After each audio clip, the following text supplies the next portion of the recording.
Welcome to the EMT Pro podcast, where we deliver relevant EMS content from the field in the classroom each week. Episodes of this podcast can get you 1 full hour of CE through our partner, emt-ce.com, so head over there for more information. I'm your host, Steve Williams, and with me is Dan and Holly. Guys, welcome back. How long has it been? Hello. It's been a while. At least 6 months. Yeah. Wow. At least 6 since our last one. Yeah. We never, I think it's worth putting out there that we never had a plan to stop doing the podcast. It was always just on hold because life kind of smacked us. Definitely. Life smacked the world in a lot of ways recently. And we've got a really different podcast today than we've ever done before, but I think it's going to be really good and educational for people because a lot of people talk about our topic today, which is disaster medicine. That is true. And yeah, all sorts of different ways that people can get involved and help. Some paid, some not. A lot of them are volunteer. Most are volunteer. Most yes. are volunteer. But the main person we're going to be interviewing is our own one and only Dan. Oh, my. Because you've got quite the So extensive. much pressure now. The one and only. No pressure. You can do this. Yeah. Have you ever been paid for the disaster work you've done? No. I didn't I've think so. had my way paid. Yeah, like a floating ticket or something. Yeah. But for the most part, pay your way and do it on a volunteer basis. Yeah. So, Awesome. which is fine. You can get sponsors and such. So, Sure. Yeah, there's ways to get around that kind of stuff.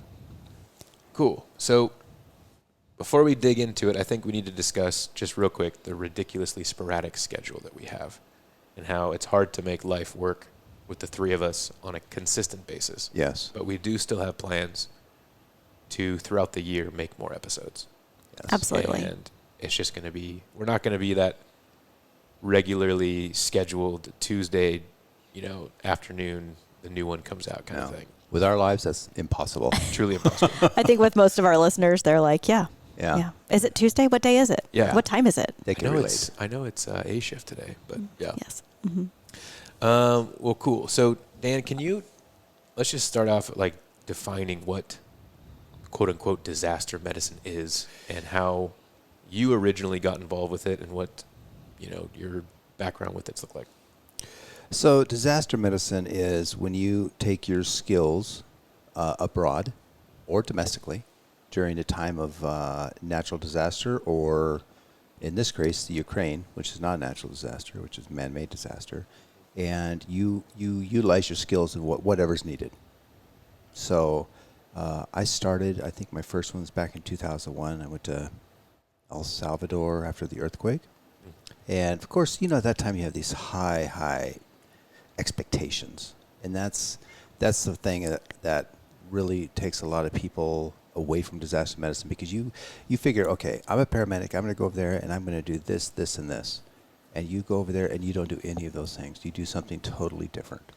Like what? Like handing out water or? Right. And so, initially we were told we're going to go do search and rescue and so on and so forth. So I think we did that one day on that first deployment. And the rest of the time we had clinics around the area where we were handing out vitamins and, giving hugs. And so that can throw a lot of people off, especially if you're paying your own way and taking time off work and you're away from your family. So that's difficult. But then It's difficult because you want to use the skill set you have. Right. But then you got to think your other skill sets. You are, and I hate to say this, but you go to other countries, especially developing nations, as an American, you have a lot of power in just being there. Just being there and talking to the people and recognizing their needs and their, that who they are. And so we can't underestimate that. You don't have to be doing surgical cracks on the side of the road to have a successful deployment. You can go to someone's hut, sit on their dirt floor and have goat and rice and beans every day. Is that what you had? Yes. Yeah. And just have conversations. And sometimes, we don't speak the language. And so you don't have to speak the languages, which is... Did you guys ever have an interpreter? Sometimes. And sometimes it's just the one-on-one. It's amazing what you can do with your hands, your face, you smile, and you can do a lot of conversing with just that. Yeah. So what you're saying is if, for the medical people, if they're going to sign up to do a mission or a deployment, really just be open-minded to whatever you're being called to do at that moment. Yes. Which could be not medicine at all. Right. Exactly. There's this guy that's going over to Ukraine right now that was in contact with me after I got back, and he's from Czech Republic, and he has all these expectations of what he's going to do because he watches the news, and there's all this stuff going on over there. And sure, our skills could be used, but maybe that's not the right avenue to do that. So, and so I've been fortunate enough to go on quite a few deployments. Some have been. So you started in 2001, and then after that first one, what were your thoughts like? Obviously, you said it wasn't 100% what you expected. Right, but you still went back. Yeah, other ways it was amazing. Yeah. Just playing with the kids and doing that kind of stuff. It was amazing, and we made a difference. We made an impact. Yeah, we didn't go dig out any bodies or anything like that, but we definitely made an impact. So after that, I think it was the tsunami. I went to India. What year was that? 2004. Okay. I get some of them mixed up. Like I don't remember what Katrina was and when Rita was, and yeah. So I think that was the next one. Okay. And so that was a long one, and we were really in one place the whole time, and it was in an orphanage in India, and it was real close to where the tsunami was in India. And a lot of those kids, they were new orphans because of the tsunami. And so a lot of that was just like wellness checks and playing with the kids. What did a wellness check look like for you? Like what kind of equipment did you have or not have? Well, a lot of these you go with a team, a variety. Like you have paramedics, you have EMTs, you have just regular folk, you have doctors, pharmacists. So it depends on the team that you go with. And so when we got there, it all started really weird because we get there after a 42-hour transit, and we're riding a bus to where we're going, and it's the middle of the night and we're exhausted. I remember the bus stopping abruptly, and I'm sitting there next to the window. I look out, and there's a Jeep rolled over, and there's bodies laying on the ground. And naturally, I'm a first responder. I'm starting to get up. Do it. And they just keep driving. And and we've come to find out that was part of our team that was in that accident. They had gone in two separate Jeeps. And so one of them had died. Two of them were in the hospital. And we just kept rolling by. And so it just kind of set the tone. And so after that, there was some of the team that went home. And so I was there with a doctor and I think 3 paramedics. And we did.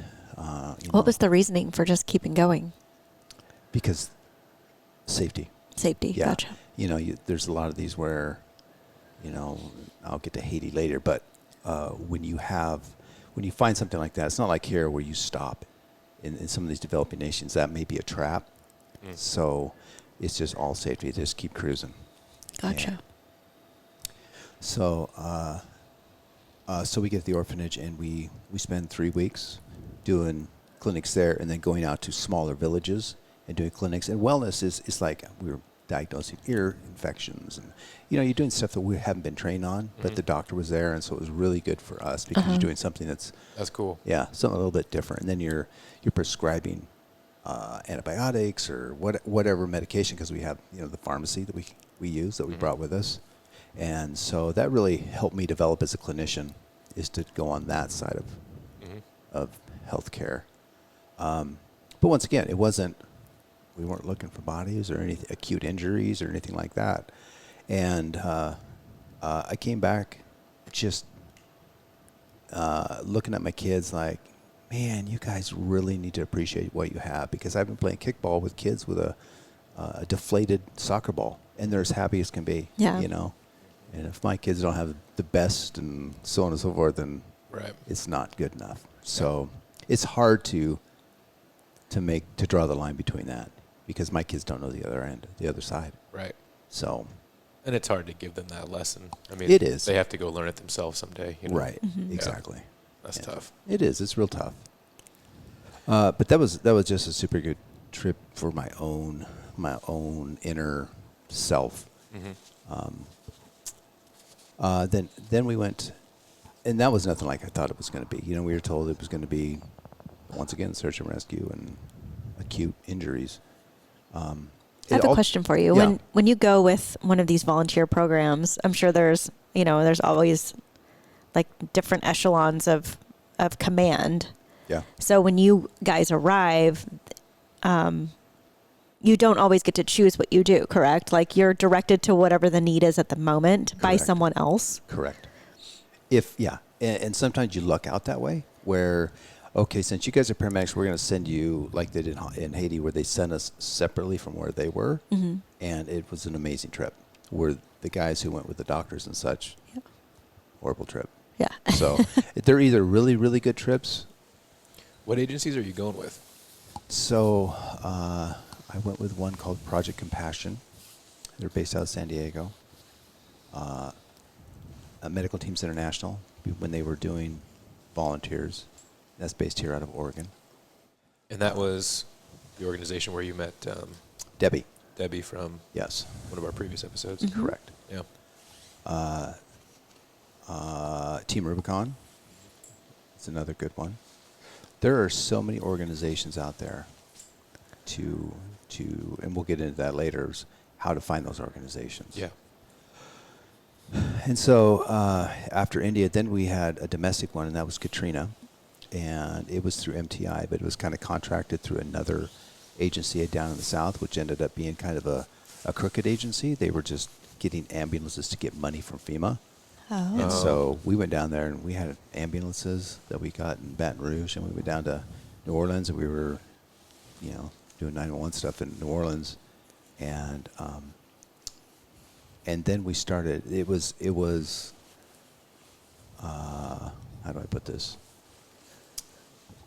They had called the police on us because we were fugitives, they said, because we had their ambulances. Oh. And Rita was coming, the Hurricane Rita was coming, and we were en route to Texas, which is just a little ways away, to evacuate and prepare those guys. And so we're cruising down the interstate going to Texas, and we're fugitives according to the people that this crooked agency that we were with. Oh, wow. And so we went and did Rita, and we evacuated a lot of people. It was me and several fire guys from my department, and that's where I got my PTSD with. I was riding in a Black Hawk. Doors are open. We're exhausted. And these 25-year-old pilots are up there, just flying. And I'm almost asleep. The door's open. I'm looking down, and he puts it into a dive. Nice. Oh, my gosh. And, we're up at the ceiling because it's going down so fast. And then he gets almost to the ground, and he pulls it up and, up and then rolls it. And he's just showing off. And, I worked on a helicopter that time. So this is real personal to me. Yeah. And that's really not cool. It was in not a lot cool of ways. at all. Yeah. And I cannot ride. I can, but I forced myself to ride Tower of Terror. The first time I did it with my kids, I was in tears because it just took me back to that. Yeah. Yeah. And then I just forced myself to get back on. Because it's my son's favorite ride. Yeah. And I hate it because it takes you right back to that. Yeah. So we get to do a lot of cool things there. And then I have a question about when you guys, regardless of your fugitive status. Fugitive status. Well, it sounds pretty cool, too. It does. Yeah. I'm kind of a badass. So when you guys went from Louisiana to Texas, this was the same trip that you were on. So when you guys arrived, it's you and how many people on the way? We had 6 ambulances. Okay. And we're like just doing 2 it. per each? Yeah. Okay. Think So it was roughly 6. a dozen people. Correct. How do you organize yourselves and then decide what to do next? Or maybe you don't. I'm just curious. Is there a command status? Is there someone's in charge of? In the fire department, obviously, we have command status, and we had some officers with us, so we just naturally rely on them. Okay. For the guidance, right? Because up to firefighters, we're gonna freelance, and which we did some, right? But which is kind of nice because you have the autonomy to do what needs to be done. But within that group of autonomous people, how did you decide who was going to do what? It's natural because this person is an officer. So we as we do in the fire department, we direct our stuff to that officer. Okay. So, And that was just kind of decided. yeah. Or it's just known, really. Just known, yeah. Yeah. So when you get to Texas now, do you know where you're headed? Yes. Were they like, okay, team of fugitives, you go to this city and this is what you're going to do? And it's been so long, I can't remember how we knew we were going to go to Lake Charles. And so when we get there, I can't remember how we did that. And then, so we meet up with Lake Charles Fire Department. Okay. And then we start the evacuation process. So basically you have a destination that you're going to get to, and then from there it's all new. Exactly. Okay. That's cool. And so, we get there, we do a lot of evacuations, storms coming in, and we are exhausted. We've been up for 2 days. And I remember because all of our bedding had been washed out, all of our supplies have been washed out. And so we went to one of the volunteer centers, and I had this little Barbie sleeping bag. So it's too small, it's pink, and everything else. And so this little Barbie sleeping bag, and that's why I'm sleeping in. And Rita's coming in. Anderson Cooper's outside this building, how he does it. He's out there in the middle of the storm and such. And we're in the center hallway, and I slept through the entire hurricane. Really? Yeah. So it was pretty cool not having to go through that, because I'm not a big weather guy. Yeah. It starts raining, and I love bad weather. Oh, you do? I do. Terrifies me. Yeah. Thunder and lightning. Yeah. Oh, my kids laugh at me. So you're all hunkered down anyway for the hurricane to come in. There's nothing for you to do. Nothing for us to do. Except wait till it until the next does morning. its damage, and then the next morning. So you get to St. Charles, for example, and then you're basically just kind of absorbed into their system that they already have established. Yes. And I would imagine at that point, with a natural disaster like that, they're operating on a not normal schedule. They probably have people coming in doing, 5-6 day rotations? Yes, and a lot of their houses have been taken out. And so, we had, I think, 3 different fire departments we worked with out there. And so we were working on their engines. Parked the ambulances, went on their engines after after Rita. And so we took their place, staffing, so they could go home, take care of their houses that had been damaged. Wow. And I got a lot of fire. Really? Yeah. Did you have an engine? Yeah. So we worked on their engine. Oh, okay. So you were doing fire and EMS. So yeah. So we did the fire. That sounds like a lot of fun, actually. It is when it's someone else's way. Yeah. Right? And when you're in disaster mode, there's no overhaul, which is my nemesis. Yeah. That's where all the all work the is. fun stuff. It's like doing our jobs and not having to chart. Right. Exactly. Exactly. That's exactly like what it is. Yeah. What kind of accountability is there? Like, that's my this next question. dude from somewhere, this fugitive just took our ambulance, our fire truck. This guy's wanted in Louisiana. There's not a lot. There's not a lot of accountability. And I'll get to more of that on Ukraine. But you're expected to obviously be safe. Right. Do what's good, but you really don't have protocols at that time either. And so, especially in other countries, and when I talk about Haiti, that's where you're doing stuff that is way above your pay grade. And so, we did fire stuff. We got those guys back in order, and then we had to drive back to Baton Rouge, where we thought the police were going to be. And you knew you were. We knew we were in okay. trouble. Yeah. We knew. Because these guys are contracting, and they're just screwing over FEMA, and we would just not even listen to their phone calls. And we get back to, I think, the National Guard place in Baton Rouge, and one of my coworkers from Oregon is there because he's a National Guard, and they were deployed. And I have never been so happy to see someone in my life, because we immediately got inside their rigs and took off, just parked the ambulances, see you, dropped the keys, and we're out. Nice. And of course, there's threats of lawsuits and warrants and all that, but none of that ever came to fruition. Yeah. So that's the only domestic one I've ever done, and it was tons of fun.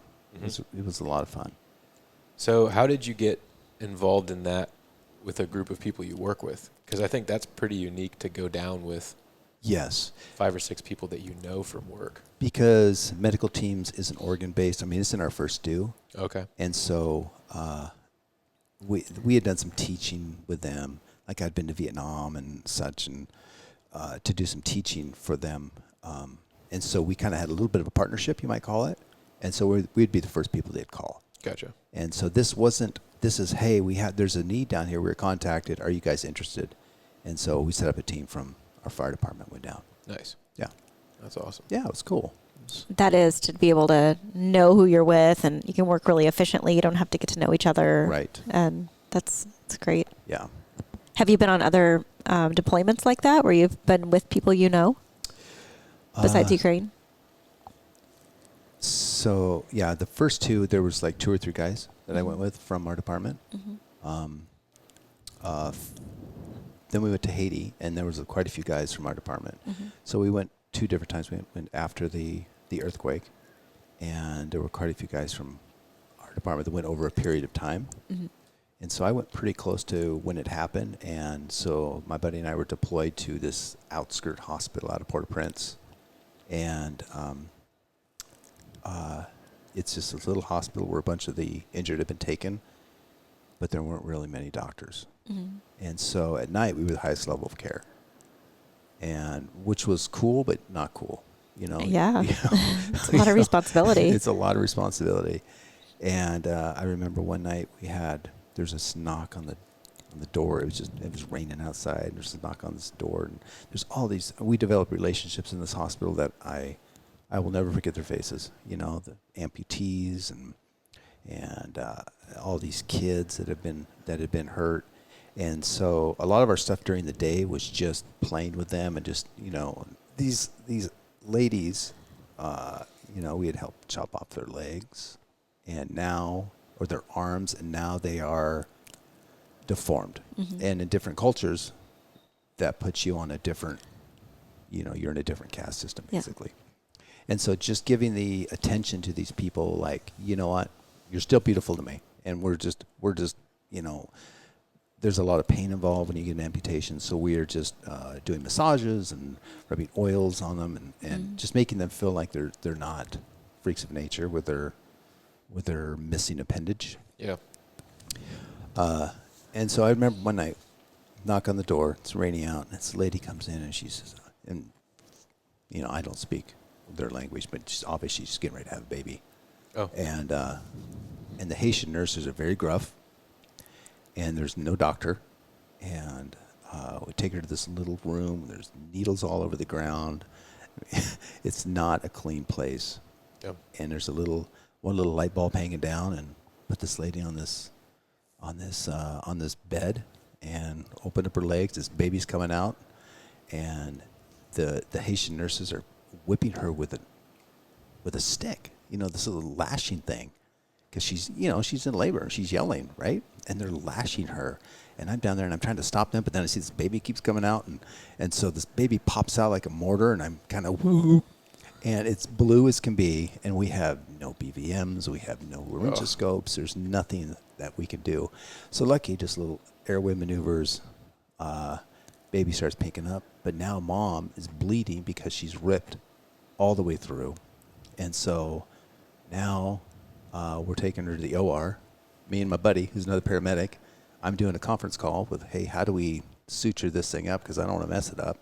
And so we have to get blood from a relative, IV antibiotics, get her all prepped and packed. And luckily, at the very end, she stops bleeding. And I had an OB guy coming in the next day to sew it up, because I could have really ruined things. And so I'm not a suture. So came in the next day, and he fixed her up. But it's just, and then, the other flip side of that is there are things like there was a guy with a head injury, and if he's in the States, they can open up the skull and stuff like that, and there's no issues. But we just had to sit there and watch him over a few days just die. Oh, yeah. Which is hard to do when you know what we have up here. So you've really had this range of experiences where you're essentially doing humanitarian aid to working far outside of your scope. Cutting off legs. Yeah. I mean, all sorts of stuff that you're having to Zoom call someone to get some advice on. Yeah. Right. So do you have any idea when you're going to these places what you'll be asked to do, or is it just kind of like... You have no idea. Yeah. No idea, because some of those people went right into Port-au-Prince and were holding clinics. So we just lucked out on what was your team like for Haiti?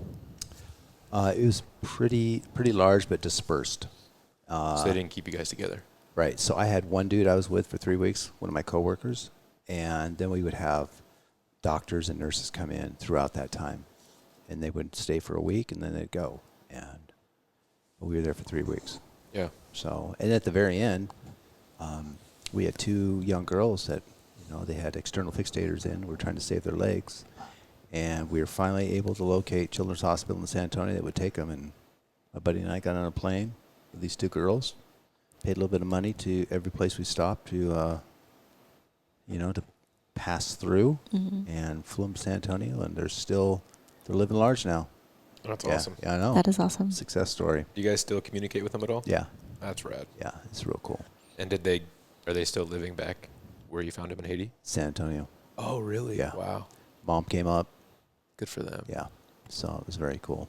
That's awesome. So a lot of the preparation for going to do something like this isn't just like, what kind of medical training do I have to prepare myself? It's almost like preparing yourself to do the least amount and be okay with it. Yeah. Right? Because Right. you're only as good as your equipment. Right. And you might not have any. And be happy with it, right? Right. Because just being there, you're making a difference. Yeah. Because, you brought these 2 girls back, which is incredible.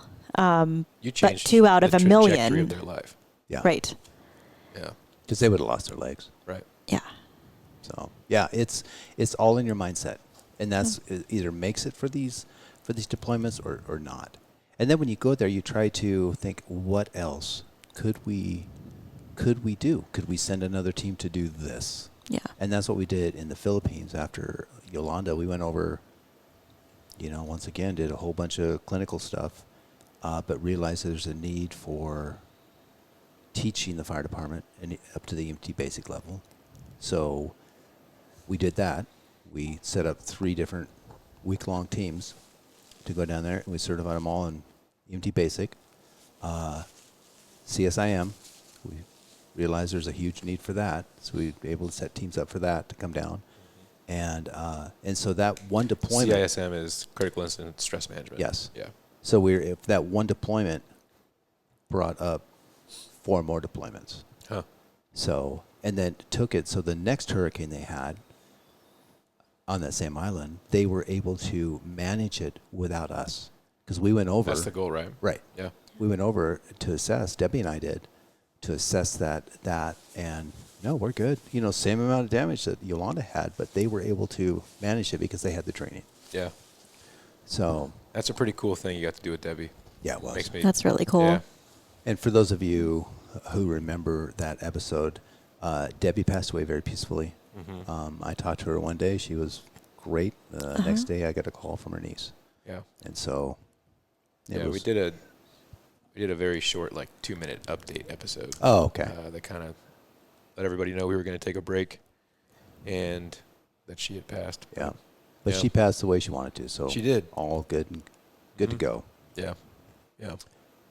So, got to pivot a little bit, sort of. The reason, I don't know why this type of episode wasn't on my radar, way back when, or maybe it was, we just had it lower on the list. But recently, and I want to give a little bit of the background on how this came to be from Steve's perspective, but you can fill in all the details that I'm going to miss. But so Dan and I and Holly, we shoot content for the websites that we run, which are emt-ce.com and emtprep.com. And we had some stuff scheduled on the calendar. And did we really? It was a loose scheduling. Okay, it was penciled in. Okay. It was penciled. actually on my calendar, just so you know. Yeah, if it's on Holly's calendar. It was on thank there. You, Holly. Thank you for that. So it's on the calendar, and I don't remember that. I'm doing a check-in text. I'm doing a check-in text to see, hey, what are, is this the stuff we're going to be talking about and shooting this week or next week, whenever it was coming up? And I believe your text said something to the effect of, things got complicated in the last 24 hours. And I was like, what in the heck does that mean? And so you said, I think I'm going to the Czech Republic tomorrow.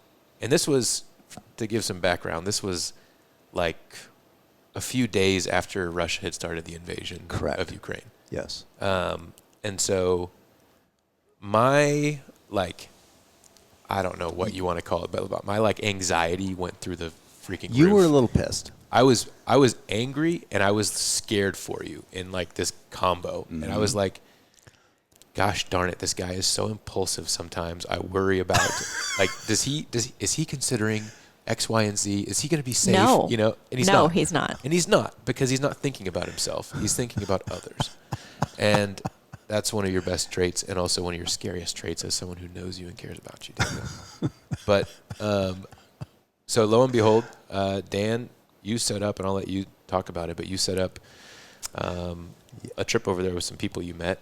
Which, again, that sounded sketchy, too, by the way. Sketchy. So I met some guys at a coffee shop, and now I'm going to the Czech Republic with them. All right, so let me clarify this. First of all, it was not 24 hours. It was probably 12. I was working even better. Overtime at a fire station. One of my coworkers coming back from, I don't know, somewhere. I think it was Ireland. He's coming. He has this big fighting thing he does, and he started talking about you know the war has started. We need can we get some donation stuff going? And I texted him and said, hey, do you have any contacts over there? And lo and behold, 20 minutes later, I have a contact, and can you leave tomorrow? And so I called my wife. You know, I'm working this overtime shift. Hey, could you buy me a ticket to the Czech Republic tomorrow? For tomorrow? And my wife is amazing. Yeah, she says, okay, what time do you want to leave? You want nonstop, obviously, or, you know, whatever. She's trying to, but she's just rolling her eyes. I know she is. Mm-hmm. And so, yes, I leave the very next morning. I cut my overtime shift in half. My coworkers were super cool. They covered my other shifts. And so I did the absolute wrong thing you do in disaster medicine, and that's go with no plan. And this was kind of a self-dispatch. It was a total self-dispatch. Yeah. If I had lights and sirens on my body, they were gone. It was ridiculous, and you just don't want to do that at all, because you become more of a liability. Thank you. More of a liability than an asset, and so everything lined up. I got picked up at the airport by this dude, super nice guy. I'll give his website. If you can donate something, that would be nice. We'll get into that in a little bit. We drove for 10 hours across Czech Republic, Poland, to this refugee camp. And I had no idea what I was going to do. I had zero plan. Thinking, okay, maybe they need help with the refugee camp. We get there. We deliver a bunch of stuff. It's middle of the night. It's creepy as can be. And, no, we're good. Okay, let's go to Slovakia. Middle of the night still. We're driving to Slovakia. You know, these windy, dark roads. Just terrifying, because I'm scared of the dark. And we get there at sunrise, so we can get just like an hour's sleep. And then I get a text from my buddy's buddy, who says, hey, I got someone on the other side of the border. Let's get you in there. And so we have medical supplies and such that I've got to get across the border. And so this is a 5-hour. How did you get these medical supplies and in that short of a time frame? And then how did you get them to now crossing the border with a friend of a friend of a friend? So shout out to Sam Medical. Okay. That overtime shift was literally 3/4 of a mile from their headquarters. And so they got me a bunch of tourniquets and splints and, all the stuff you would need in a war zone. And so now I have it. I've taken it with me. So Sam Medical, maker of the Sam Splint. Sam Splint. Sam Sling. Yep. Sam Tourniquet. Mm-hmm. All wonderful things. And so now I have this, and now it's, okay, how much money am I going to have to pay to get across the border? Not just one border, but, not just one crossing guard, but another one. So Slovakia, I got to pay money, with a wink, wink. Then I go a little bit farther, and then I got to do it for the Ukraine guys, just so that everything is just, and so. Now, where are you entering into Ukraine? On the east? On the western side, Slovakia, Ukraine border. And so my wife has already said, and I'd got a text from a VC who's on the tactical team. It says, do not go into the Ukraine. You're an American. You will not come back. And so, of course, now I'm thinking, gosh, my wife is going to be pissed. Because here I am. I'm going to Ukraine. Yep. And so I get in there, and these 3 wonderful dudes pick me up, and there's kind of a language barrier. And we start driving, and I'm talking, and I'm just, where are we going? And so we keep going, and I hear the word Kyiv. And Good spot. Yeah, that's, that one I know, Yeah. right? And we have this conversation, and I say, where are we going? And it's Kyiv. And so now I have to say, hey, can you stop real quick? Just stop, because I know I am not a man's man. I'm not a dude that going in a war zone is not that was never. Dan, you're a lover. You're not a fighter. Exactly. Yes. Thank you. Yeah. And I know I was more scared of what my wife would do than what the Russians would do. so Says a lot. Yeah, it Yeah. does. Yeah. And so we stop, and I'm out there, and I'm taking a pee, and I'm thinking, okay, how do I get around this? How do I do this? And so I went back, and then I didn't get in the car. I said, okay, I cannot go to Kyiv, because they were going to drop me on the outskirts of Kyiv and say, okay, see you later, with my box of supplies. And I would be more of a liability than an asset. Right. There. Yeah. I would come back in a body bag. So You would not come Yeah. back. Yeah. Exactly. And so I finally got across to him that I'm here to do medical stuff, whatever that might be. Mm-hmm. So it takes me back, puts me on this floor, and next day I'm still thinking, okay, Back to where? Usarat. Okay. Yeah. A town of about 100,000, maybe about 150 now with the refugees. And so we get there, and I'm trying to find my place. And so I go to the Red Cross, and we're teaching the civilians, like TCCC stuff, tactical combat casualty care. Yeah. Yep.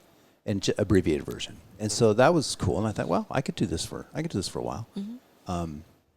But then I got a call I met someone over there who had a buddy who was a major in the Ukraine Army, and they said they need training, medical training. And so that's when the real fun started, and I spent several days just going from base to base, getting closer and closer and closer to the, At least you're at a base. You're hooked Yeah, up with that's- somebody that's now. You're not Yeah, just this one dude with a box. Exactly. Yeah. I kept that box the entire time, and it would get more and more depleted because Yeah. as I did the classes, and I think I taught around 600. That's awesome. Mainly the march, Right. So, and it was really cool. I learned, I'm not a gun guy either, so I could strip down an AK-47, learn to shoot. I didn't do very well. There was a bunch of lady soldiers there that were just kicking my butt because that's who they placed me with. I had this big, the instructor is this big veteran of the Soviet-Afghan War because they're all part of the Soviet Union back then. And he had no patience for me, an American coming over thinking to do all this Right. stuff. You can't even shoot a gun. Yeah. But by the end, I could whoop that thing together, and I still couldn't hit the target very well, but, still got the training. Froze to death, ate some fish stew, which is horrible, Yeah. but taught a lot of people, had a really, really good time. Yeah. My wife spent, I think it was 3 or 4 weeks in Ukraine back when she was in college. She met a friend out there who was doing a semester in that country. Nice. And she said she describes it as some of the nicest, most wholesome people, but some of the worst food It was in horrible. the entire world. Yeah, Like, it was horrible. probably the worst, she said. Yeah. And it was like gray and dark, and she described it as being in the Northwest in the bad months, like just all the time. That is so true. And Yeah. you don't know because the language is nothing like, you see the written language is nothing. You can't decipher anything. Yeah. And so you're relying on pictures, or you're looking at someone else's plate, or you just, whatever they put on your plate at the Army base. Yeah. And so what was super cool about that whole thing is I just was able to, just whatever the need was, I had zero expectations. And going over something like that with zero expectations makes it a whole lot more fun. Yeah. So Like every single thing you're doing is valuable, no matter what it is. no matter what it is, you don't have to be in the thick of it. Is it safe to say we shouldn't recommend to people to No, please don't. do it the way you did it? Yeah. I have a friend who went over with a sanctioned group, and they were setting up a big first aid tent for the refugees that were about to be coming in. And there was this real tough military, general or whoever. And when the team got there, he said, oh, thank God the Americans are here. Now people will care. You know, it's like they feel seen. And, you know, she was like, no, everyone already cares. Yeah. It's not us. Yeah. And he kind of broke down. Yeah. And so just in that moment of the Americans are here now. And that's what I've seen all over the world. And we're like really not the best people. No, we're not. No, we're not. Not at all. But it does, like you said, whatever you're doing, it brings hope that someone came to help you. Yeah. The Yeah. world must be watching, you Right. know. Lots of resources come Yeah. with those kind of people. Yeah. I tell you, the fight that those guys have, Yeah. I feel sorry for the Russians. I know. It is. I mean, you're walking through town and you can see, okay, we're making Molotov cocktails over here. Over here, we're, you know, the old ladies are out doing the camouflage, you know, netting. Such. It's like what I would assume World War II was during that Yeah. time. Well, today is April 4th that we're shooting this, and they, in the last 24 hours, have started releasing images of what Kiev has looked like as Russia has retreated from that spot. And the amount of war crimes is just like every 50 feet, there's a dead body or evidence of a rape or evidence of someone with their hands bound and dead in the street. Just You know? horrible. It's horrible. Yeah. And not that it's any different than any other country that is Right. happening in. But what I know of is that it's like a very developed first world country. You know, people like you and me used to having all this comfort in the world. Right. And again, it's not any different from anywhere else in the country. I'm just saying that it just seems, maybe because I'm at the age I'm at, but it just seems really relatable and really Much freaking more scary. relatable than Yeah. a lot of places that Yeah. we're kind of immune to seeing bad images from. Yeah. You know, which is Yeah. sad. It's really sad. Yeah. And it doesn't make it more or less important. It's just, it feels really relatable. Yeah, Maybe it's- seeing all these images now that we're in the media age, we do Right. see like Much more access to it. a lot of, you know, moms and kids or, you know, families saying goodbye. I mean, it's very public. Do you think a lot of it has to do with the fight? How they have come together as a country, man, woman, child, as a fight, that their Sure. strength is something that, you know, we lack. And it's like, that inspired me. They are very inspiring. It's just something that, like, in the last several years, we just haven't had that fight. Yeah. Right. We've had it amongst ourselves, but not. Yeah. No kidding. We haven't been able to come together for Right. any greater good. And they have all come together, which was just so. And it seems like the neighboring countries have come together too in support. Yes. That's super cool. I mean, this dude that drives 10 hours each way. And he's from Czech Republic. He's well off. He's got a family, but his focus now is shuttling supplies and people to the border. And we kind of talked about it earlier, but we're not going to share his name just for Right. confidentiality's sake and not wanting to. Website, though? Yeah, would love to share his website if we could. Yeah. I'll put it in the show notes as well, but is smerica.org, which is SMEREKA.org. And his homepage says, the Smerica Project is a cross-border initiative to help and support people in Ukraine. We transport humanitarian aid directly to Uzhhorod, where our network of contacts continues to take it over, and if necessary, transport it to various places. We are mothers, fathers, entrepreneurs, and employees, but first and foremost, we are human beings who not only want to stand aside, but want to help where it is most needed. That's pretty powerful. Yeah. That And is. It's got a the lot of guys who images set on that here. up are amazing. Yeah. And they get their stuff into the combat zones however they need to. Mm-hmm. I call them smugglers, but they're these, you know, English teachers, college professors. So everyone's just doing their part. Oh, yeah. Yeah. Yeah. It's super cool. That's great. So, disaster medicine, Dan. If someone wants to get involved, what resources should they start? Where should they start? And They should see what they have locally. yeah, So, I mean, like one of the ones where you could go and do stuff domestically, international, is Team Rubicon. They don't pay you, but they pay your way and your lodging and such. They just need a commitment, like a 2 to 3 week commitment. That's how long. And it's a really dialed in organization. A big broad spectrum of people who volunteer there. You could be a sawyer who cuts down trees. So Team Rubicon, you said Medical Teams International. Medical teams, Are they still? they don't really do. What you need to do is you need to get on and look at the organizations you want to either give money to or that you want to volunteer with, and make sure that the money's going to the right place, which is the people. And just so you know, Samerica.org is 100% transparent online. You can see how much money's coming in, where it goes, and how much money's going out. Mm-hmm. They don't take any type of payment. It is all 100% going to Ukraine.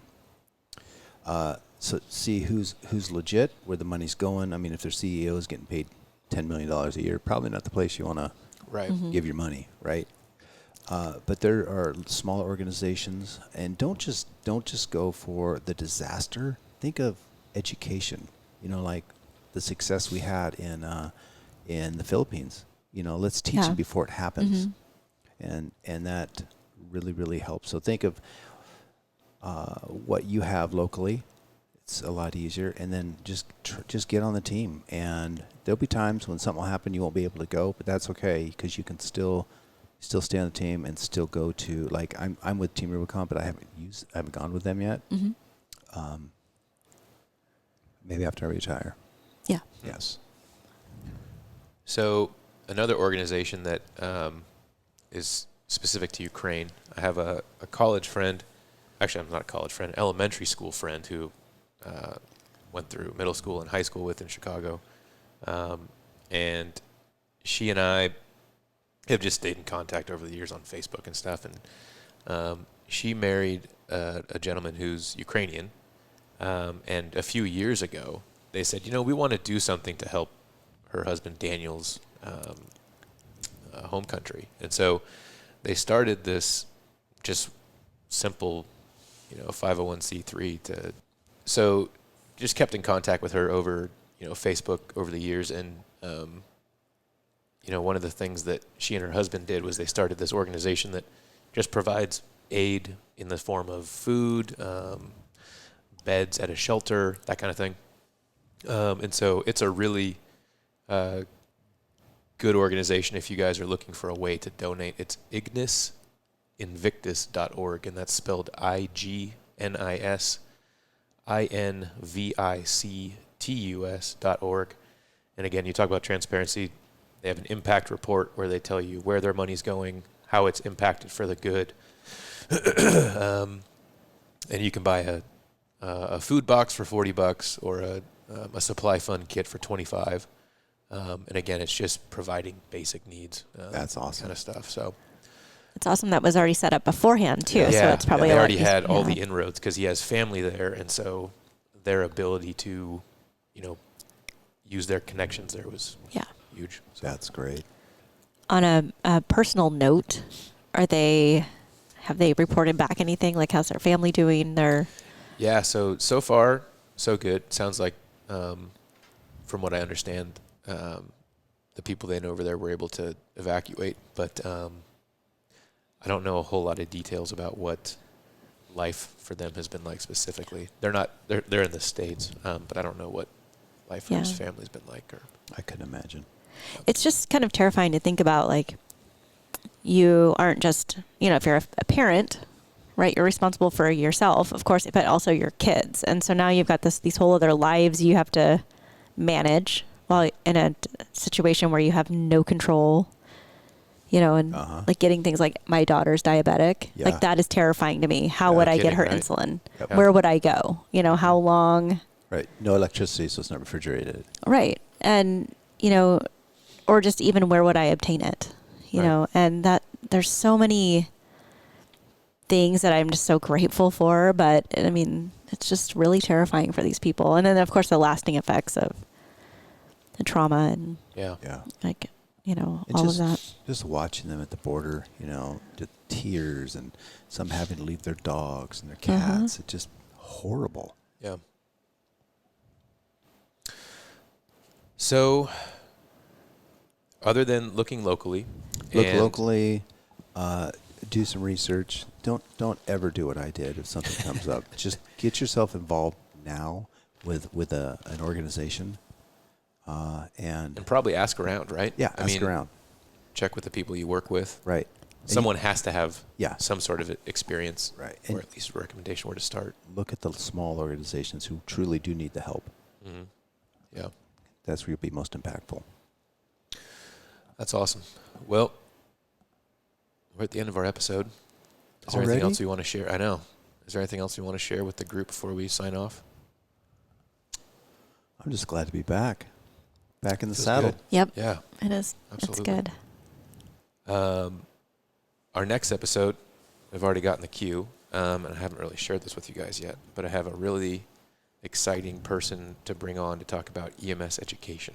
Oh. Awesome. And the struggles that we're seeing with it. I think from what my quote-unquote inside sources tell me, we're going to be seeing some depressing numbers in EMS education coming out from what the pandemic has done to people leaving the profession, Yeah. people leaving school, people not signing up or enrolling for school. So, Yeah. Now's the time to get in. yeah, You want a job? Now's the time to do it's it. a good time. Yep. So let's leave it there, but thanks for joining us, guys, and we'll catch you on the next one. Thank you.